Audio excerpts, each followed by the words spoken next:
तो नमस्कार दोस्तों, स्वागत है आपका मेरे इस चैनल में। एंड आज जिस विषय पे मैं बात करने वाली हूँ उस विषय का नाम है artificial intelligence and machine learning.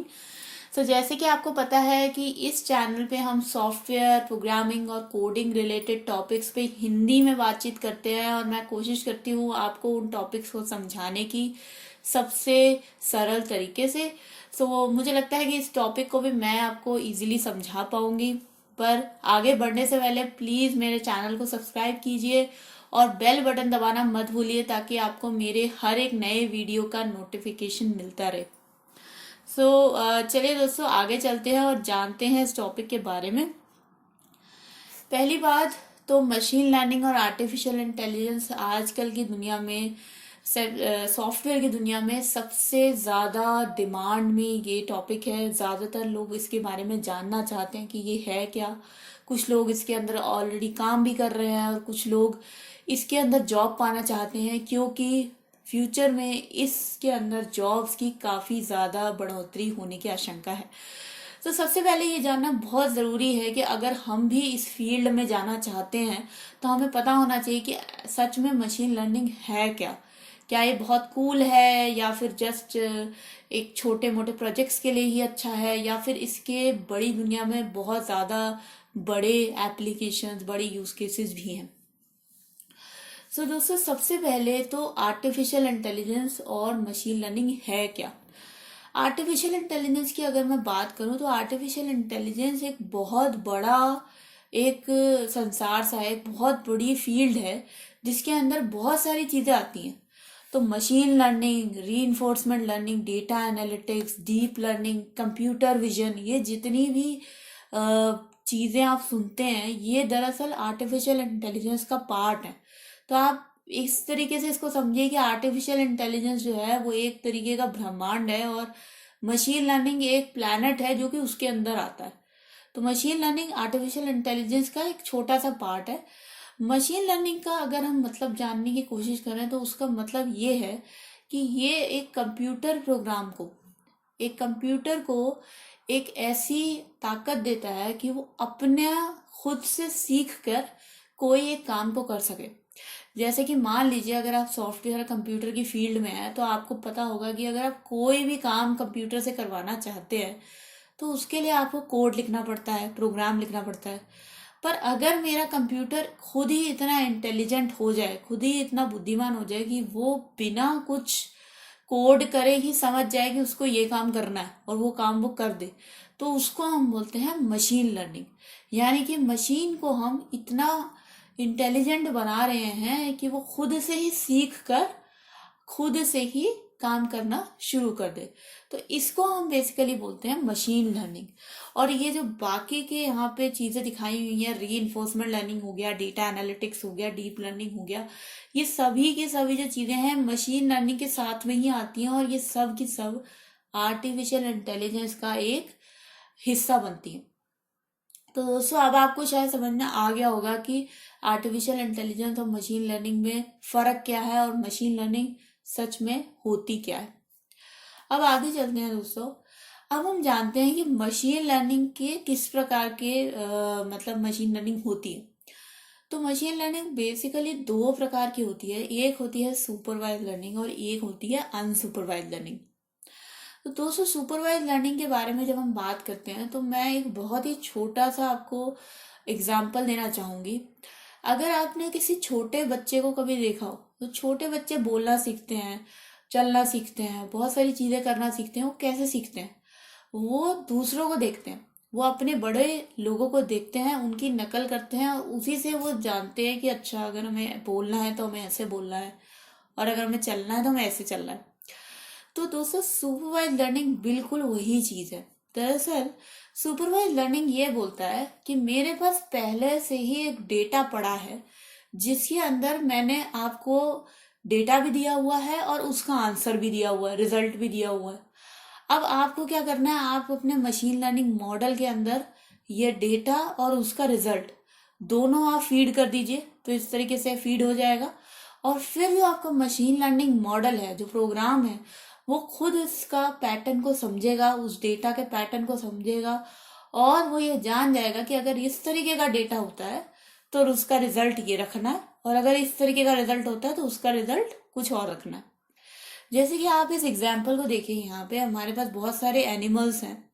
यहाँ पे जो दो एनिमल्स हैं वो डक्स हैं, और जो दो एनिमल्स हैं उनमें से एक रैबिट है और एक कुछ और है, बल्कि वो डक नहीं है। तो ये डेटा जो है इसमें हमारे को पता है कि हमारे पास उस एनिमल की फोटो भी है, और हमें ये भी पता है कि एनिमल डक है या नहीं है। तो मतलब हमारे पास डेटा भी आ गया और हमारे पास रिजल्ट भी आ गया। ये दोनों की दोनों चीजें हमने अपने सुपरवाइज लर्निंग मॉडल को दे दी। मॉडल ने इसके पैटर्न को समझा, उसने इस पे लर्निंग करी और उसको समझ में आ गया कि हाँ, इस टाइप के जो एनिमल्स हैं वो डक कहलाते हैं और इस टाइप के जो एनिमल्स हैं वो डक नहीं कहलाते। और ये लर्निंग करने के बाद अब हमारा जो मॉडल है वो प्रिडिक्शन के लिए, यानी कि अनुमान लगाने के लिए रेडी हो गया। अब मान लीजिए कि कोई नया एनिमल आता है जो हमें नहीं पता कि ये डक है या नहीं है। हम उस एनिमल की फोटो खींच के उस मॉडल के अंदर डालते हैं। अब वो मॉडल प्रिडिक्शन लगाता है कि हाँ, ये एनिमल जो है वो डक है। तो बेसिकली सुपरवाइज लर्निंग एल्गोरिथम जो है वो इसी चीज पे काम करता है कि आपके पास कुछ डेटा है और उसका रिजल्ट भी है, आप अपने मॉडल को दे दीजिए, मॉडल उसके पैटर्न को एनालाइज करेगा और लास्ट में आपको एक ऐसा मॉडल दे देगा जो कि किसी भी अननोन डेटा सेट पे, यानी कि उस डेटा का जिसका हम रिजल्ट नहीं मालूम है, उसको देख करके पता लगा देगा कि उसका रिजल्ट क्या है। ठीक है। अब दूसरे तरीके के मशीन लर्निंग पे आते हैं। इसका क्या नाम है? इसका नाम है अनसुपरवाइज लर्निंग। तो दोस्तों, सुपरवाइज लर्निंग अगर ये बोलता है कि हमारे पास डेटा भी है, रिजल्ट भी है, दोनों के बेसिस पे मॉडल लर्न करेगा। अनसुपरवाइज लर्निंग उल्टा बोलता है। अनसुपरवाइज लर्निंग बोलता है मेरे पास डेटा तो है लेकिन मेरे पास रिजल्ट नहीं है। तो यहाँ पे आप देख सकते हैं कि यहाँ पे सारे एनिमल्स की फोटो तो है हमारे पास, बट हमें ये नहीं पता कि ये एनिमल क्या है या ये एनिमल क्या है, या इस डेटा से हमें पता क्या लगाना है, हमें ये भी नहीं पता। तो अनसुपरवाइज लर्निंग क्या करता है, वो ये सारे के सारे डेटा को कलेक्ट करता है और उसको एनालाइज करता है, और उसके बाद वो ये जानने की कोशिश करता है कि हर एक डेटा पॉइंट, यानी कि मान लीजिए ये एक डेटा पॉइंट हो गया और ये एक डेटा पॉइंट हो गया, तो ये दोनों जो डेटा पॉइंट है ये आपस में कितने एक जैसे हैं, आपस में कितने सिमिलर हैं। तो आपके मशीन लर्निंग मॉडल ने ये जाना है कि हाँ भाई, ये दोनों भी एनिमल्स हैं, इन दोनों के भी फेदर्स हैं, इनकी भी बीक्स हैं, तो ये दोनों जो है काफ़ी एक जैसे लग रहे हैं। तो इसलिए इन दोनों को एक बकेट में डाल दिया, एक क्लस्टर में डाल दिया, या फिर एक साथ एक कैटेगरी में डाल दिया। फिर अगले एनिमल पे आए, उन्होंने देखा कि ये तो इन दोनों से मेल खा नहीं रहा, तो इसको अलग रख दिया। फिर ऐसे ही जो लास्ट वाला एनिमल है उसको देखा कि ये इन दोनों के साथ काफी ज्यादा मैच कर रहा है, तो इसको इन्हीं की कैटेगरी में डाल दिया। सो अनसुपरवाइज लर्निंग क्या करता है, अनसुपरवाइज लर्निंग के पास ये तो उसको नहीं पता कि उसको कौन से एनिमल की कौन सी कैटेगरी को डिटरमाइन करना है, उसको ये नहीं पता। बट वो ये जरूर बता सकता है कि कौन सा डेटा जो है वो एक दूसरे के साथ मैच करता है, कौन सा डेटा पॉइंट्स आपस में मैच करते हैं, आपस में सिमिलर है। तो उन सारे डेटा पॉइंट्स को मिला करके हम एक क्लस्टर या एक कैटेगरी खुद की डिफाइन कर सकते हैं। यानी कि अनसुपरवाइज लर्निंग जो है वो हमें ये मदद करता है कि हम नई क्लासेस, नई कैटेगरीज, नए आंसर्स खुद से इन्वेंट करें। यानी कि हमारे पास यहाँ पे हमें ये पता लग गया कि ये जो तीनों टाइप के एनिमल्स हैं ये तीनों एक जैसे दिखते हैं और एक जैसे ही एक ही कैटेगरी में आने चाहिए। अब मान लीजिए मैं कोई साइंटिस्ट हूँ, मैं कोई बायोलॉजिस्ट हूँ, और मैं ये नाम रखती हूँ कि जो भी एनिमल्स इस तरीके के देखने में आएंगे, इस तरीके की कैटेगरी में आएंगे, उनको मैं बोलूंगी कि ये बर्ड्स है। ठीक है। अब यहाँ पे मैंने खुद से एक नई कैटेगरी निकाल के इनको असाइन कर दी। तो यहाँ पे हमारे पास रिजल्ट डिफाइंड नहीं है, हम खुद ही रिजल्ट जो है वो असाइन करते हैं और खुद ही जो है डेटा की सिमिलैरिटी के बेसिस पे उनको अपने अपने क्लस्टर में डालते हैं। हम आगे अब देखेंगे कि अनसुपरवाइज लर्निंग और सुपरवाइज लर्निंग के भी कितने प्रकार होते हैं और उनके क्या क्या एप्लीकेशंस हो सकते हैं। चलिए अब सबसे पहले सुपरवाइज लर्निंग की बात करते हैं। तो दोस्तों, सुपरवाइज लर्निंग जो है उसके दो प्रकार है। पहला होता है क्लासिफिकेशन। क्लासिफिकेशन का क्या मतलब बैठता है यहाँ पे? क्लासिफिकेशन का मतलब ये है हम एक कैटेगरी या एक कोई क्लास वो पता लगा रहे हैं किसी भी डेटा के बारे में। अब आप यहाँ पे एक एग्जांपल ले लीजिए, यहाँ पे आपको सर्कल्स दिख रहे हैं और प्लसेस दिख रहे हैं, तो इसका मतलब ये है कि हमने डेटा को दो कैटेगरी में बांट दिया। एक डेटा जो है वो प्लस टाइप का है और एक डेटा जो है वो सर्कल टाइप का है। अब यहाँ पे आप देखिए कि आपने दो कैटेगरी डिफाइन करी, प्लस और सर्कल, और ऐसे ही आप और भी कैटेगरीज डिफाइन कर सकते हैं। फॉर एग्जाम्पल जैसे आपने अगर कोई आपने ऐसा कर लिया कि ट्रैफिक कोई सिस्टम आपने कर लिया कि आप लाइट्स को डिफाइन कर रहे हैं कि हाँ अगर ये इतनी ब्राइट होती है तो ये ब्राइट है, ये लेस ब्राइट है, या इस तरीके की आप कोई भी कैटेगरी जो है वो डिफाइन कर सकते हैं। तो फॉर एग्जाम्पल जैसे कि पिछला एग्जाम्पल हमने देखा, तो पिछले एग्जाम्पल में हम लोग क्या कर रहे थे, हम कैटेगरी डिफाइन कर रहे थे कि ये एक डक है, ये डक नहीं है। ऐसे हम और भी कैटेगरी डिफाइन कर सकते हैं कि ये डक है, ये रैबिट है, ये हैमस्टर है, और अगर कोई और एनिमल आता है तो ये कार्निवोरस है या ये ओमनिवोरस है। तो इस तरीके की जो हम किसी भी डेटा पॉइंट को एक बंधी हुई सेट ऑफ कैटेगरीज में से कोई एक दे देते हैं, यानी कि हमारे पास एक सेट है, उसमें हमारे पास अभी दो ही चीजें, प्लस है और सर्कल है, तो इन दोनों में से कोई एक हमने उस डेटा को असाइन कर दी। इसको हम बोलते हैं क्लासिफिकेशन, कि हमारे पास जो रिजल्ट है वो लिमिटेड है, इन्हीं कैटेगरी में से कोई एक आंसर हमारा आंसर होगा, ठीक है ना। रिग्रेशन जो है वो ये चीज नहीं बोलता। रिग्रेशन का मतलब ये है कि आपको कोई क्लास या कोई कैटेगरी या कोई लेबल नहीं प्रिडिक्ट करना है, आपका जो आंसर है वो एक नंबर है। जैसे कि आप मान लीजिए आपने पिछला एग्जाम्पल अभी देखा, हम उसके अंदर ये बता रहे थे कि ये जो एनिमल है वो डक है या वो एनिमल डक नहीं है, ठीक है ना। अब ये तो हो गया क्लासिफिकेशन कि आप एक कोई क्लास उसकी बता रहे हो कि ये है या ये है। अगर आप यही चीज प्रोबेबिलिटी में बताने लग जाओ, यानी कि अगर मैं ये बोलूं कि ये जो एनिमल है इसकी 90% प्रोबेबिलिटी है कि ये जो है डक है, और ये जो एनिमल है इसकी 80% प्रोबेबिलिटी है कि ये डक है, तो यहाँ पे मैं क्या कर रही हूँ, यहाँ पे मैं एक नंबर असाइन कर रही हूँ डेटा पॉइंट को। तो ये बताने के, डायरेक्टली ये बताने के कि ये डक है या ये रैबिट है, ये कोई और एनिमल है, मैं यहाँ पे एक प्रोबेबिलिटी असाइन कर रही हूँ कि ये एनिमल जो है वो 90% इसकी प्रोबेबिलिटी है कि ये डक है, 10% प्रोबेबिलिटी है कि ये रैबिट है, और 0% प्रोबेबिलिटी है कि ये कुछ और है, ठीक है ना। तो जहां पे मैं कोई नंबर असाइन करना शुरू कर देती हूँ उसको हम बोलते हैं रिग्रेशन। इसका एक और एग्जांपल हम देख सकते हैं, जैसे कि जब हम स्टॉक मार्केट में शेयर्स के प्राइस प्रिडिक्ट करने जाते हैं। मान लीजिए आज आपने रिलायंस का शेयर खरीदा और आप चाहते हैं कि आप प्रिडिक्ट करें कि अगले 2 महीने में उसका क्या प्राइस होगा। तो ये जो प्राइस वैल्यू है ये क्या है, ये एक नंबर वैल्यू है, न्यूमेरिकल वैल्यू है, तो इसको हम बोलते हैं रिग्रेशन। अगर यहीं पे मैं ये प्रेडिक्ट कर रही होती कि रिलायंस के शेयर का प्राइस अगले 2 महीनों में हायर होगा या लोअर होगा, तो हायर और लोअर क्या हो गई, कैटेगरी हो गई, क्लासेस हो गई, तो वो हो गया क्लासिफिकेशन। अगर मैं एग्जैक्ट नंबर प्रेडिक्ट करने वाली हूँ तो वो हो गया रिग्रेशन। तो आई होप दोस्तों कि वो आपको चीज क्लियर होगी, और आप ये भी देख सकते हैं कि रिग्रेशन के जो पॉइंट्स हैं यहाँ पे सारे के सारे पॉइंट्स जो है वो मैंने एक लाइन पे ग्राफ पे प्लॉट करके देखे हुए हैं। अब दोस्तों अब हम चलते हैं अनसुपरवाइज लर्निंग टेक्निक की तरफ। अनसुपरवाइज लर्निंग टेक्निक में दोस्तों आप यहाँ पे देख पा रहे होंगे कि हमारे पास बहुत सारे टाइप्स है। यहाँ पे मेजरली हमने 3 टाइप्स को दिखाया हुआ है। पहला टाइप है दोस्तों क्लस्टरिंग। अब क्लस्टरिंग को हमने पिछले एग्जाम्पल में भी आपको बताया था कि जैसे मान लीजिए हमारे पास यहाँ पे बहुत सारे डेटा पॉइंट्स हैं, ठीक है ना। अब ये डेटा पॉइंट्स जो है हम इनमें से ये देखेंगे कि कौन से डेटा पॉइंट्स जो है वो पास है।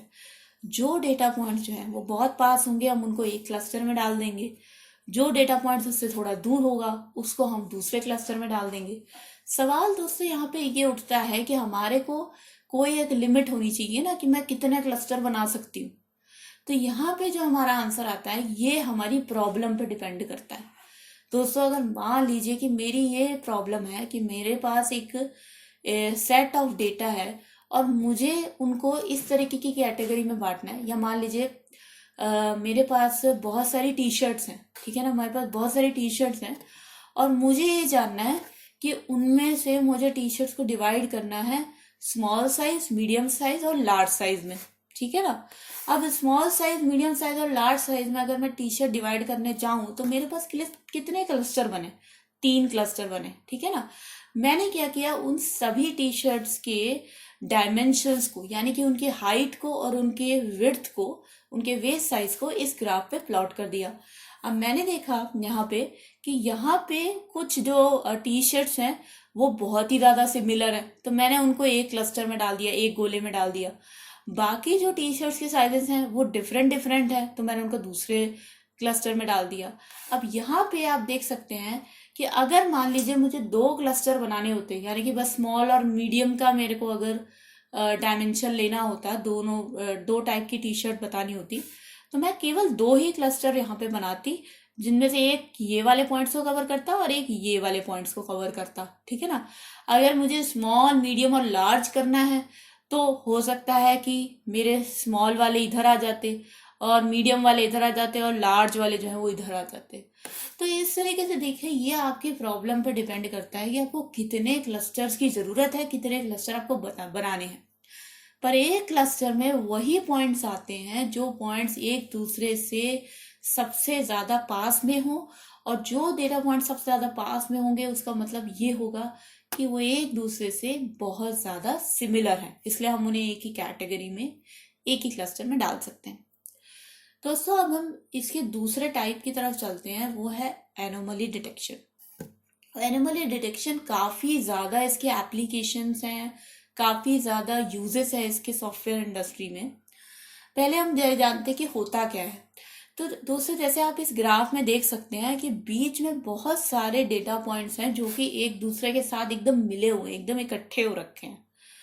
ये तो नॉर्मल डेटा की बात हो गई, पर यहाँ पे कुछ डेटा पॉइंट्स ऐसे हैं जो कि ये बहुत दूर दूर हैं। ये देखेंगे आपके रेड कलर से हाईलाइट भी हो रहे हैं बार बार।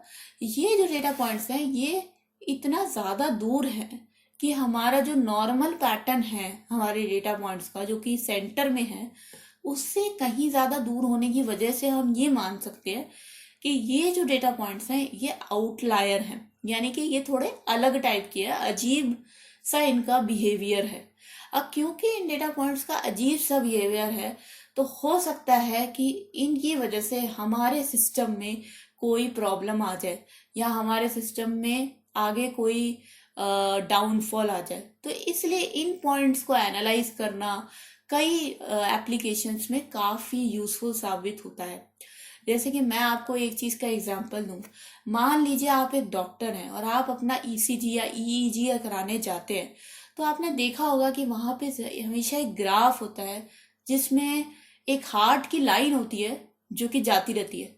अब उस लाइन की बहुत सारी पीक्स होती हैं, और कहीं भी अगर वो पीक बहुत ज़्यादा लंबी हो जाए या बहुत ही ज़्यादा एकदम लाइन बन जाए, बिल्कुल डाउन हो जाए, तो उसको हम ये बोलते हैं कि वो एक तरीके की एनोमली है, यानी कि वो एक तरीके का अलग अजीब बिहेवियर है, क्योंकि हमारे जो दिल की धड़कन है वो हमेशा एक नॉर्मल स्थिति में चलती रहती है। तो इसीलिए अगर आप उस पॉइंट ऑफ व्यू से देखें तो हमारे को एनोमली डिटेक्ट करना या आउटलायर डेटा पॉइंट्स को डिटेक्ट करना या पहले से ही प्रिडिक्ट कर लेना हमारे लिए काफ़ी यूजफुल है।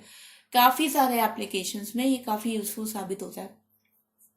जैसे कि कई सॉफ्टवेयर कंपनियां अपने सॉफ्टवेयर को सर्वर्स में मेंटेन करके रखती है। अगर वो उन्हीं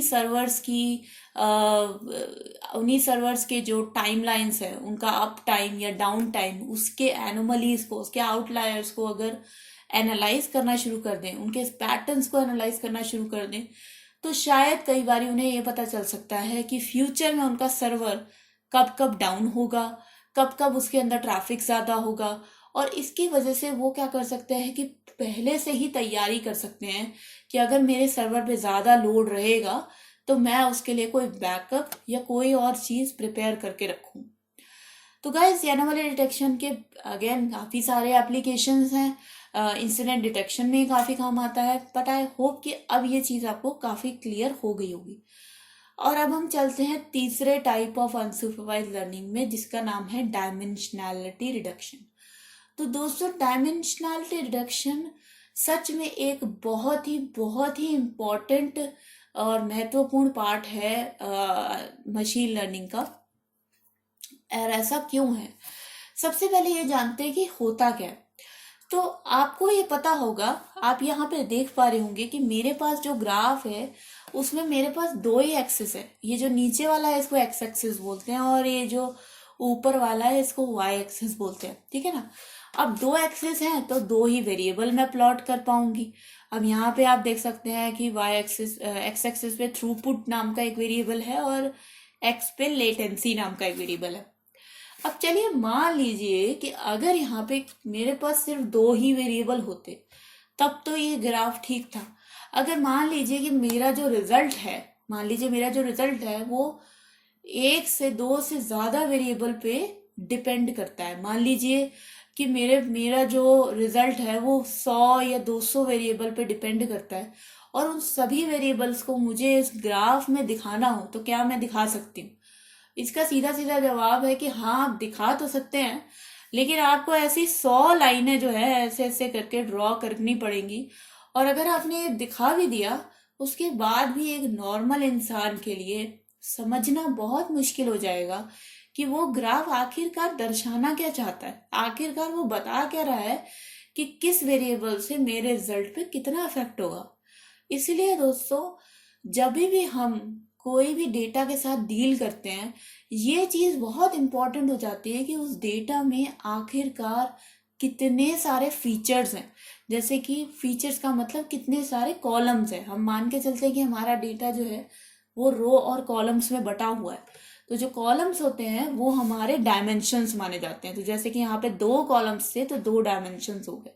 तो ये अगर हमारा डेटा की डायमेंशंस बहुत ज़्यादा हैं और अगर हमें उस डेटा को एनालाइज करना है तो ये ग्राफ पे प्लॉट करना तो बहुत छोटी सी प्रॉब्लम होगी।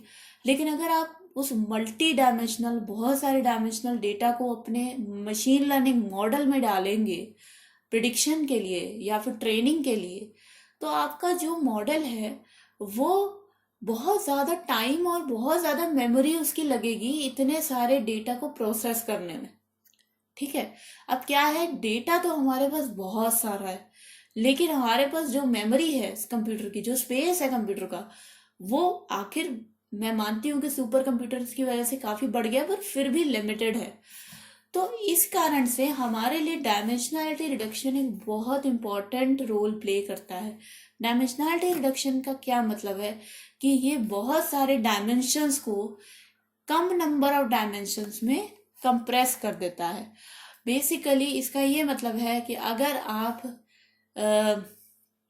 2 से ज्यादा डायमेंशन के डेटा को कम डायमेंशन में दिखाना चाहते हो या कम डायमेंशन में मैप करना चाहते हो तो डायमेंशनैलिटी रिडक्शन वो काम करके दे देता है। और इसमें ये इतना काम एफिशिएंटली करने की कोशिश करता है कि आपके डेटा का ज्यादा से ज्यादा लॉस ना हो। ठीक है, तो डायमेंशनैलिटी रिडक्शन का बहुत सारे यूजेस हैं और ऑलमोस्ट हर फील्ड में ये यूज होता ही होता है, क्योंकि हमारे डेटा का जो साइज है वो बहुत ज़्यादा है। सो दोस्तों, अभी आई थिंक आपको समझ में आ गया होगा कि डायमेंशनैलिटी रिडक्शन कितना इम्पोर्टेंट रोल प्ले करता है। तो दोस्तों, अब हम एक टेक्निक को थोड़ा सा डिटेल में जानेंगे, उसका एक छोटा सा एग्जाम्पल भी हम लोग आगे देखेंगे, जिससे कि आप लोगों को जस्ट थोड़ा बहुत क्लियर हो जाए कि मशीन लर्निंग की जब हम कोर्स करने जा रहे हैं, if you are going to delve further into that, तो हमारे लिए क्या क्या प्रॉब्लम्स आ सकती है और बेसिकली किस तरीके से हम उसको सॉल्व कर सकते हैं। तो एक छोटे से एग्जाम्पल के रूप में मैं रिग्रेशन को लूंगी यहाँ पे। तो रिग्रेशन की टेक्निक तो मैंने आप लोगों को पहले ही समझा दी है। एक छोटा सा इसके अंदर छोटा सा डिटेल में चले जाते हैं कि रिग्रेशन के भी कितने प्रकार होते हैं। तो रिग्रेशन के बेसिकली दोस्तों 3 प्रकार होते हैं, लीनियर, मल्टी लीनियर और पॉलिनोमियल। जहां तक कि इनका नाम ही हमें सजेस्ट करता है कि क्या करते हैं। अब यहाँ पे हम एक एग्जाम्पल को लेकर के चलते हैं, ठीक है ना। एग्जाम्पल हमारा मान लीजिए ये हो गया कि अगर आप कोई घर खरीदने जाते हैं, ठीक है ना। अब आपके घर का प्राइस का आपको प्रिडिक्शन करना है, आपको ये जानना है कि मेरे घर का कितना दाम होगा। आपके घर का जो दाम है अगर वो मान लीजिए कि फिर केवल एक ही चीज पर डिपेंड करता है, जैसे कि मान लीजिए आपके घर का एरिया कितना है, तो जितना बड़ा घर का एरिया होगा उतना महंगा घर होगा। तो अभी आपने मान लिया कि आपका जो प्राइस है और जो आपका एरिया है, केवल दो वेरिएबल है आपके ऐसे जो कि आपको एनालाइज करने हैं। तो उस केस के अंदर हम इसको बोलते हैं लीनियर रिग्रेशन। यहाँ पे आपका जो आंसर है वो केवल एक ही वेरिएबल पे डिपेंड करता है। अब आते हैं मल्टी लीनियर पे। मल्टी लीनियर का केवल इतना इतना मतलब है कि आपका जो आपके पास एक से ज्यादा वेरिएबल है जो कि आपके रिजल्ट को अफेक्ट कर रहे हैं, लेकिन लीनियर मैनर में। तो लीनियर का ये मतलब था कि आपका जो मान लीजिए आपका जो हाउस का प्राइस है और आपका जो एरिया है वो दोनों लीनियरली वैरी करते हैं। यानी कि अगर मेरा प्राइस बढ़ रहा है तो मेरा यानी कि अगर मेरा एरिया बढ़ रहा है तो मेरा प्राइस भी बढ़ रहा है, तो दोनों के बीच में लीनियर रिलेशनशिप है। अब मल्टी लीनियर पे जाते हैं तो मल्टी लीनियर का भी यही मतलब है कि आपका जो प्राइस है, घर का प्राइस है, वो एक से ज्यादा ऐसे वेरिएबल्स पे लीनियरली डिपेंड करता है। यानी कि अब मैं मान लेती हूँ कि एक तो एरिया पे आपका प्राइस डिपेंड कर रहा है और एक मान लीजिए कि फ्लोर्स पे आपका प्राइस डिपेंड कर रहा है। जैसे कि अगर आपके घर का एरिया बढ़ेगा, अगर आपके घर का एरिया बढ़ेगा तो प्राइस बढ़ेगा, तो लीनियर हो गया वो रिलेशनशिप। ऐसे ही अगर आपके घर में एक से ज्यादा फ्लोर होंगे, अगर 2 फ्लोर होंगे तो और ज्यादा प्राइस होगा, 3 फ्लोर होंगे तो और ज्यादा प्राइस होगा, 4 फ्लोर होंगे और ज्यादा प्राइस होगा। तो जैसे फ्लोर बढ़ते जाएंगे वैसे वैसे प्राइस भी बढ़ता रहेगा। तो इसको भी हम बोलते हैं लीनियर रिलेशनशिप। तो यहाँ पे क्योंकि एक से ज्यादा वेरिएबल्स के बीच में लीनियर रिलेशनशिप है, इसलिए इसको बोलते हैं मल्टी लीनियर रिग्रेशन। अब आते हैं लास्ट रिग्रेशन मॉडल की तरफ जिसका नाम है पॉलिनोमियल। तो दोस्तों पॉलिनोमियल बिल्कुल आसान है। पॉलिनोमियल का बस इतना मतलब है कि आपका जो आंसर है, जो आपका रिजल्ट है, उसके और जो वेरिएबल्स हैं उनके बीच में लीनियर रिलेशनशिप अगर नहीं है उसको हम बोलते हैं पॉलिनोमियल। ठीक है ना। जैसे कि अगर हम एग्जाम्पल ले लेते हैं तो हम ये बोल सकते हैं कि जो आपके घर के रूम्स है, ठीक है ना, अगर आपके घर के अंदर ज्यादा रूम्स होंगे तो आपका घर का प्राइस बढ़ भी सकता है। लेकिन अगर आपका घर का स्पेस ज्यादा है पर रूम्स उसके अंदर 2 ही हैं तो भी आपके घर का प्राइस घटेगा नहीं, ऑलमोस्ट आपका प्राइस उतना ही रहेगा, राइट। तो नंबर ऑफ रूम्स पे आपके घर का प्राइस इतना डिपेंड लीनियरली नहीं करता, क्योंकि अगर आपका घर छोटा है पर उसके अंदर 2 रूम्स है, या आपका घर बड़ा है उसके अंदर 1 रूम है, तो आपके दोनों घरों का जो प्राइस है वो डिफरेंट ही रहेगा। ठीक है ना। ऐसा नहीं है कि जिसके अंदर 2 कमरे हैं उसका प्राइस ज्यादा हो जाएगा, क्योंकि उस घर का एरिया तो कम ही है। ठीक है ना। तो गाइज इसको हम बोलते हैं पॉलिनोमियल रिग्रेशन। यहाँ पे आपका जो वेरिएबल्स का और रिजल्ट के बीच का रिलेशन है वो लीनियर नहीं होता। ठीक है। आई होप कि ये चीज आपको समझ में आ गई होगी। अब यहाँ पे हम लोग आ जाते हैं थोड़े से मैथ्स की तरफ। सिंपल लीनियर रिग्रेशन के हम थोड़ी सी इक्वेशन यहाँ पे देख लेते हैं कि इक्वेशन क्या होती है और हम बेसिकली इसको करते कैसे हैं। सो गाइस यहाँ पे देखिए, यहाँ पे हमने एक ग्राफ बनाया हुआ है एक्स और वाई के बीच में। सबसे पहले तो ये टर्म आप मान लीजिए जब भी आप मशीन लर्निंग पढ़ने जाएंगे या उसका कोई भी प्रॉब्लम अगर आप सॉल्व करते हैं तो हमेशा जो हमारा रिजल्ट होता है या जिस वेरिएबल को हम प्रिडिक्ट करना चाहते हैं उसको हम वाई से दर्शाते हैं, और एक्स जो होता है वो हमारा डेटा है, यानी कि जो डेटा पे हम प्रिडिक्शन करेंगे, यानी कि एक्स हमारे फीचर्स हैं और वाई हमारा रिजल्ट है। ठीक है। तो यहाँ पे सिंपल लीनियर रिग्रेशन का क्या मतलब है। सिंपल लीनियर रिग्रेशन का ये मतलब है कि हमारे पास ये आप देख रहे हैं कि बहुत सारे पॉइंट्स हैं, ये हमारे डेटा पॉइंट्स हैं। ठीक है। और ये हमारे डेटा पॉइंट्स जो है ये फैले हुए हैं पूरे ग्राफ में।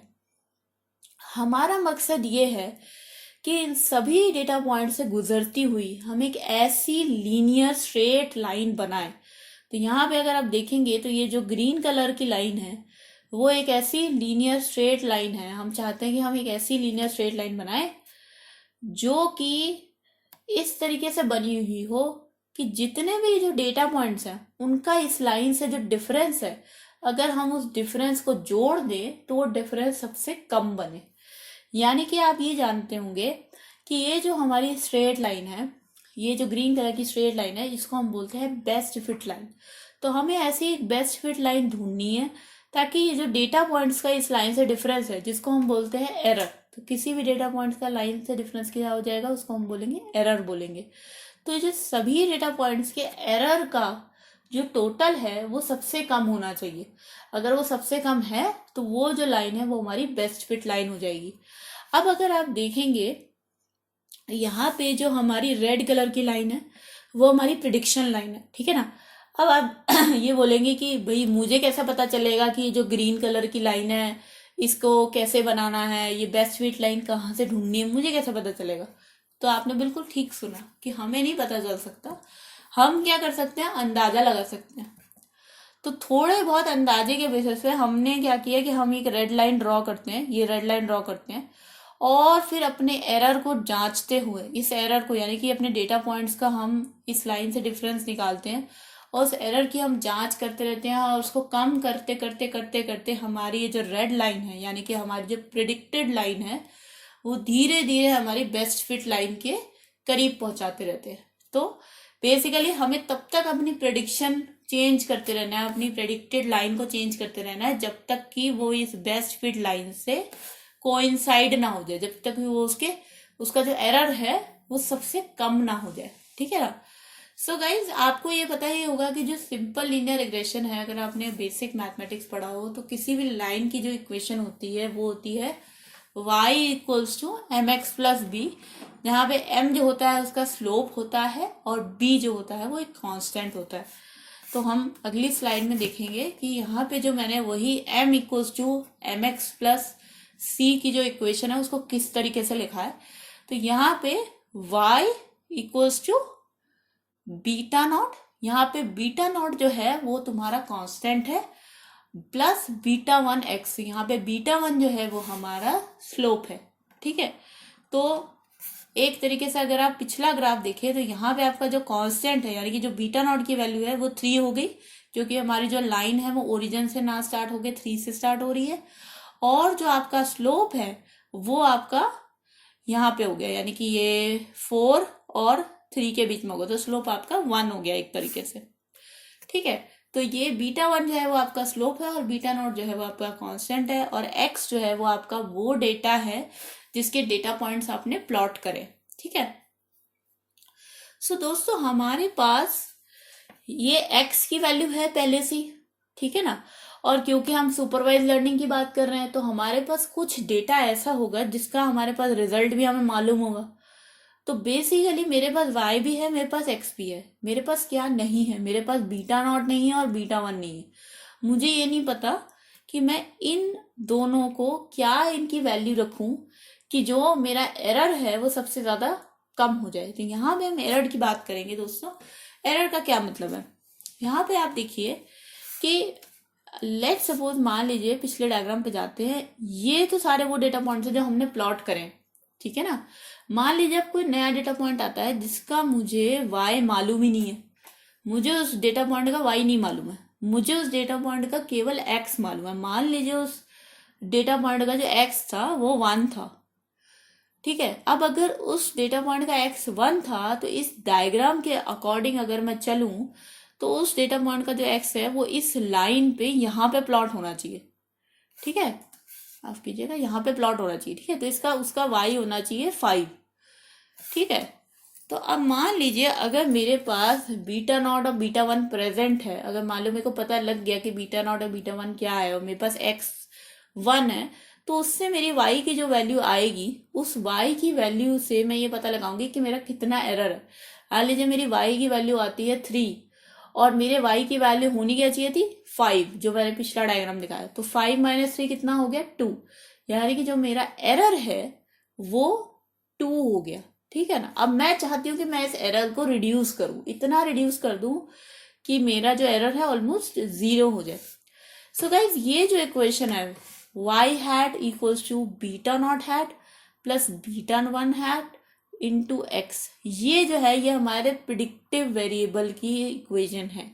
एक तरीके से ये कहना चाह रहा है कि बीटा नॉट और बीटा वन एक्स हमने अपने अंदाजे से कोई भी बना लिए। तो ये बीटा वन है बीटा नॉट हैट हो गया और बीटा नॉट 1 हो गया, ये हमने अपने अंदाजे से कोई भी वैल्यू यहाँ पे सब्सटीट्यूट कर ली, और एक्स तो हमारे को मालूम ही है। इस इक्वेशन से जो हमारे पास y आएगा वो मेरा प्रिडिक्टिव वाई होगा, यानी कि ये मेरी प्रिडिक्शन है वाई की on the basis of x, और जो बीटा नॉट और बीटा वन मैंने अंदाजे से लगाए। अब इस प्रिडिक्शन को मैं इस एक्चुअल वाई से, यानी कि जो वाई मेरा एक्चुअल में है, जो मेरे को पता था, जिसके बेसिस पे मैं सुपरवाइज लर्निंग कर रही हूँ, उससे इसको माइनस कर दूंगी, तो वाई माइनस वाई हैट हो जाएगा। और जब इन दोनों को माइनस करके मेरे पास एरर आएगा, उससे मैं पता लगा दूंगी कि मेरा बीटा नॉट जो भी दो बीटा नॉट 0 और बीटा नॉट 1 है, ये कितने सही मैंने यहाँ पे लगाए थे। अगर मेरा एरर बहुत ज्यादा होगा तो ऑब्वियसली बात है कि मुझे बीटा नॉट 0 और बीटा नॉट 1 की वैल्यू को चेंज करना पड़ेगा। जब मैं इनको चेंज करूंगी तो फिर से मेरी वाई हैट की वैल्यू बदल जाएगी, फिर से मैं एरर कैलकुलेट करूंगी और फिर से मैं देखूंगी कि अब एरर कम हुआ या नहीं हुआ। अगर एरर कम हो जाता है तो इसके बाद ये जो इक्वेशन होगी, यानी कि ये वाली जो इक्वेशन होगी, इसको मैं यूज करूंगी एक्चुअल में प्रिडिक्शन करने के लिए। यानी कि अब मैं कोई ऐसा एक्स का वैल्यू लेकर के आऊंगी जो इसका मेरे को वाई नहीं पता है, कोई ऐसा एक्स जिसका मुझे आंसर नहीं पता, इसका मुझे वाई नहीं पता, उस एक्स को मैं फिर लास्ट में इस इक्वेशन में सब्स्टिट्यूट करूंगी और इस वाई की वैल्यू को प्रिडिक्ट करके फिर मैं ये पता लगा सकती हूँ कि हाँ, अगर आपका डेटा पॉइंट इस तरीके का एक्स वैल्यू है तो आपका जो वाई वैल्यू है वो ये आना चाहिए, या फिर इसके नजदीक नजदीक आना चाहिए अप्रोक्सीमेटली। सो गाइज, ये लीनियर मॉडल के पीछे की मैथ्स है जो कि आप लोगों को समझना काफी जरूरी है। बट इसके डिटेल में ज्यादा ना जाते हुए हम लोग यही चीज को एक बहुत ही सिंपल एग्जाम्पल से समझाने की कोशिश करते हैं, जिससे कि आप लोगों को ये भी थोड़ा आइडिया हो जाएगा कि मशीन लर्निंग जो है वो एक्चुअली में उसका रियल वर्ल्ड में क्या क्या एप्लीकेशन हो सकता है। एक रियल वर्ल्ड एप्लीकेशन के थ्रू, एक एग्जाम्पल के थ्रू समझाएंगे, ठीक है। सो दोस्तों, यहाँ पे हमारे पास जो प्रॉब्लम है उसका नाम है इंश्योरेंस प्रीमियम प्रॉब्लम, ठीक है। मान लीजिए अगर आप किसी मशीन लर्निंग की जॉब में जाते हैं, तो मान लीजिए आपके पास एक ऐसी प्रॉब्लम आ गई कि आपको एक बैंक की मदद करनी है उसका इंश्योरेंस प्रीमियम कैलकुलेट करने में। तो सपोज मान लीजिए हमारे पास एक बैंक है यहाँ पे, और बैंक में एक मैनेजर है, एक ह्यूमन बंदा है जो कि बैठता है, और उसके पास एक काफी यंग लड़का आता है जो कि केवल 20 साल का है, और उसके पास एक जॉब भी है, उसकी 20,000 सैलरी भी है, लेकिन उसकी जो सेविंग है वो केवल 10,000 है। वो आता है इस बैंक के पास और बोलता है कि मुझे 20 लाख का इंश्योरेंस कवर चाहिए, ठीक है ना। सेम टाइम पे एक बूढ़ा इंसान भी बैंक के पास आता है, वो रिटायर हो चुके हैं, उनकी 60 साल की उम्र है, अब उनके पास नौकरी भी नहीं है, और जो उनकी पेंशन आ रही है वो केवल 10,000 ही है, लेकिन उनकी जो सेविंग है वो 20 लाख है, क्योंकि वो अपनी ताउम्र उन्होंने काफी ज्यादा कमाई करी है, ठीक है। तो ये भी बैंक के पास आते हैं, ठीक है। अब बैंक क्या बोलता है, जो मैनेजर बंदा बैठा हुआ है वो ये बोलता है कि जो ये 20 साल का लड़का है जो हमारे पास आया है प्रीमियम के लिए, उसको हम 10,000 प्रति 3 महीने, यानी कि 10,000 क्वार्टरली पे हम इसको प्रीमियम दे देते हैं। तो हर 3 महीने में इसे 10,000 रुपये पे करने पड़ेंगे। पर जो बूढ़े इंसान है उनको ये कहा जाता है कि आपको हर 3 महीने में 25,000 रुपये देने पड़ेंगे। अब मैनेजर ने सोचिए ऐसा डिसीजन क्यों लिया। मैनेजर ने काफी सारी चीजें इसमें कंसिडर करी।